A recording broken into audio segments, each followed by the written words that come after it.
Well, Phil, that was Sridhar Stephen Silberstein from New York. I mean, we meet a lot of interesting people doing these interviews. I have to say, he's one of the more interesting people that's had a eventful life in many ways, and I think he was very honest, direct with us. And what was particularly interesting was, when you think of the '60s, you think of drugs, sex, rock and roll, and all, but it was also the beginning of a lot of spirituality, turning inward. I mean, you get into this in great detail in your book, American Veda. But here's a guy that really lived through it, and I don't know anybody that knew more of the Yeah, gurus than he did, and yeah, fascinating. no, it's true. He's kind of the poster child for the '60s spiritual teacher, sort of hippie turned spiritual practitioner turned spiritual activist. A lot of people took those paths, but he's the kind of prototype in many ways, and started, before the big wave. Most of it was post Beatles going to India, which is quite nearly 50 years ago now. And but Sridhar got started even earlier, as he said, in the early '60s when he met Rudy, and then later was sort of ahead of the wave of the late '60s. Right, right. He started in around '62. I sort of Yeah, became aware of that world in the late '60s, 1970, '69, around then. You probably a little bit hmm before a then. little earlier, So, like '66, uh, '67. yeah, and before when he got was involved, it wasn't hippie days. It was beatnik days. It was way back, and it was really a hmm handful of people. And he was in the midst of it in New York, and he survived a lot of the rough stuff that happened. Wow. And Yeah, then, but he's committed his life. He's got to be into his '70s now, yeah. on a spiritual path. And I think Bhakti Fest is uh, continues to introduce new people and have a place for people that have been involved in spirituality to come together. And I think your question about, are there young people coming? Are there seekers? And he gave some insight into that. Obviously, there are people Yeah, coming along, and there are teachers coming along. yeah, there are more than ever. But there's the new generation. The people who are now in their 20s and 30s, and I have had some exposure to them. I've given talks and things at Bhakti Fest. I've talked at yoga studios, and but Sridhar, of course, is much more involved, and to them, he, like you and I would be, is an elder, and one, I hope, who's treated with a certain amount of respect because of the experience he's had and the perspective that affords.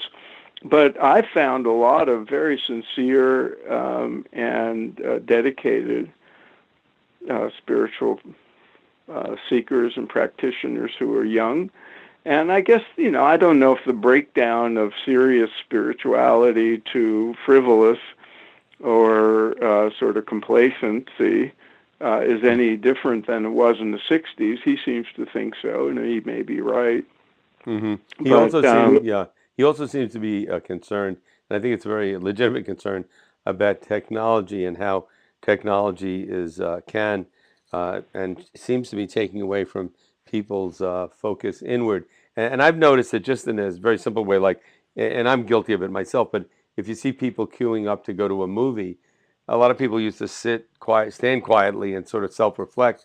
Now people can't stand 1 second of silence, it's so they're true. constantly on their phone. And the ultimate is there are phone apps for meditation now. Maybe that's a good thing. I don't know, but Yeah. everything has to be on your phone. And again, I'm guilty of some of this, but I'm trying to make myself aware of it that you have to unplug from this technology once in a while and clear your head. And with Right. artificial intelligence developing and all, I think what we'll see, Phil, is a reaction to this and people actually making very severe breaks from technology because it can enslave one, and it was obviously something that he has concern about, and I think rightfully Yeah, so. and it's a legitimate one, but we had different kinds of concerns back in the '60s, and people throughout history have had other forms of distraction. Television, I'm radio. doing this biography of Yogananda, and he's talking about people's distractions in the '20s and '30s. before there was even television Yeah. or sound in And motion yeah, pictures. in Roman So times, parents lecturing their kids, stay away from these chariot races. They're just too much of a. The other yeah, thing, right. the other thing, Cockfights and crap shooting.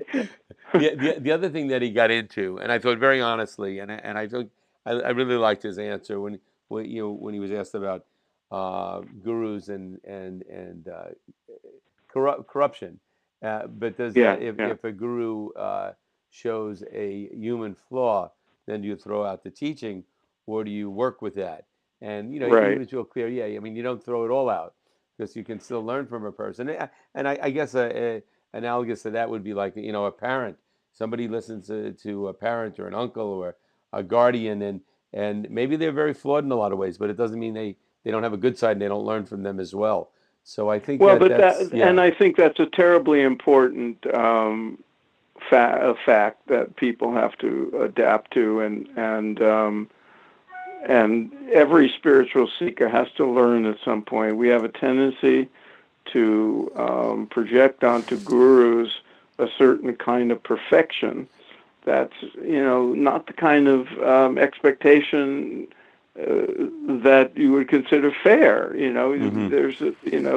Gurus are human beings, and we can glorify them, and many of them are worthy of reverence and um, tremendous, beyond respect. But they're still human beings, and they still have Right. personalities, and they still have likes and dislikes, and they don't know everything, and they can't do everything, and they can't meet everybody's expectation. Right. And so, people have to be aware of their humanity. Right. On the other hand, I think the guru also has the responsibility of not overstating who and what they are. That Absolutely. and that can happen as well. So it's like anything else. Everybody encounters different people, teachers, gurus, whatever, and makes a decision or understands what they can gain and what they can't gain from them. I mean, we've been in college, graduate school, and there were professors. They were like, some were like phenomenal. I learned tremendous amounts from them. On the other hand, maybe in their personal lives, they were, not so balanced or Right. whatever. But so you would pick and choose and be discriminating, and so that's why I think Right. my warning would be if you get involved with a guru or a guru-centric movement, to be very careful and not to lose your discrimination. At the same Right. time, not to just say, "Well, there's nothing to learn here because this person is not perfect." So Exactly, exactly, and that can happen. You can be overly enamored of a guru, and in which case you're setting yourself up for disillusionment, or you can go the other way and be cynical, in which case you're closing yourself off from the positive influence that a guru might have. And the other thing is people think that if they want to get the benefit of a presence of a guru, they have to completely surrender and they have to behave a certain way.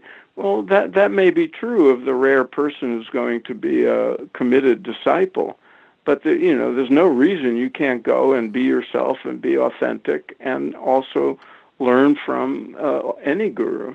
right, right. My advice to it, it should be comfortable. It shouldn't be forced, and one should be open, but at the same time, Yeah. keep that discrimination. Uh, have you ever been to the Bhakti Fest? Yeah, yeah. I've been 2 or 3 times. Tell us about it. I've given talks there, Hmm. and it's a great experience. It's it's very hot and dry out there. It's I the was thinking desert. that, yeah. It's September, so you have to stay cool. But they do a very good job of making sure there's shade and air Right. conditioned places to go to, and plenty of healthy, good pure water to drink and food and so forth. And it's very civilized. And it's one of the interesting things is there's a very lovely sense of community and people being awfully nice and kind to one Hmm. another, from what I gather. But there's the heart of Bhakti Fest, is the spirit of seekers coming together.